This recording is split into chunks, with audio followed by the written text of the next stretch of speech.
제로페이를 놓고 관치금융이라는 한계를 벗어나지 못할 것이라는 부정적인 견해와 페이 시장의 성장성을 감안하면 새로운 상생 모델이 될 수 있다는 시각이 팽팽히 맞서고 있는데요.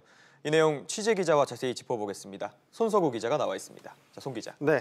시범 서비스를 시작하기도 전인데 이렇게 이탈하는 사람들이 발생하는 걸 보면 제대로 서비스 될까 이런 의구심이 좀 들거든요. 네.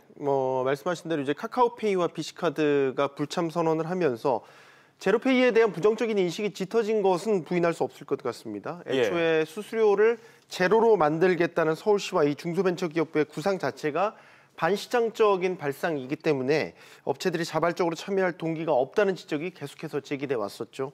은행들의 경우에는 송금 수수료를 받고 또 페이 업체들은 결제 수수료를 받아야 하는데 이 대신에 서울시와 정부가 제공하는 세제 혜택 등의 인센티브로 대신하는 구조라는 거 아니겠습니까? 그런데 그것만으로는 이 업체들의 적극적인 참여를 끌어내기에는 역부족이라는 지적입니다. 네, 제로페이를 사용하는 소비자 입장에서 좀 살펴보죠. 네. 굳이 제로페이를 사용할 이유가 없다 이런 지적도 나온다면서요. 서울시와 중기부가 내세운 혜택이 소득공제 40%에 대한 혜택을 제공하겠다라는 겁니다. 카드 사용의 공제율보다 높기 때문에 사용자들이 제로페이를 사용할 인센티브가 충분히 될 수 있다라고 얘기를 하고 있죠. 하지만 반론이 만만치 않습니다. 왜냐? 이 소득공제 혜택만 가지고 기존에 자신이 사용해 오던 결제 방식을 쉽사리 바꿀 것이냐 여기에 대해서 상당히 회의적이란 얘기고요. 예. 소비자들은 보통 이 결제 수단이라는 걸 쓸 때에 자신한테 익숙하고 오랫동안 사용해서 신뢰할 수 있는 그런 방식을 계속해서 고수하는 경향이 강하기 때문에 이 세제 혜택만 가지고 유인책이 될 거다라고 보는 시각은 부정적이라는 시각입니다.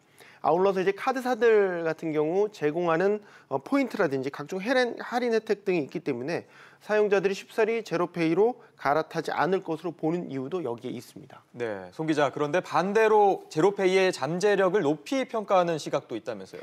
우선 서울시와 중기부 입장을 들어보면요. 최근 제로페이에 관한 부정적인 기사들이 여럿 쏟아졌지 않습니까? 그렇죠. 일단은 일부 업체들의 불참 등으로 인해서 이런 기사들이 계속 나오고 있긴 한 건데 여론이 지나치게 부정적으로 흐르는 데에 대해서는 우려를 하고 있습니다. 그런데 이제 QR코드라는 결제 시장의 잠재력 측면에서 보면 분명히 제로페이는 사업자, 소상공인, 소비자 간 성공적인 상생 모델이 될 수 있을 것이다 라는 점을 강조를 하고 있습니다. 사업자들 같은 경우에는 이 제로페이를 통해서 다양한 소상공인 사업자, 소비자들을 회원으로 확보할 수가 있고요.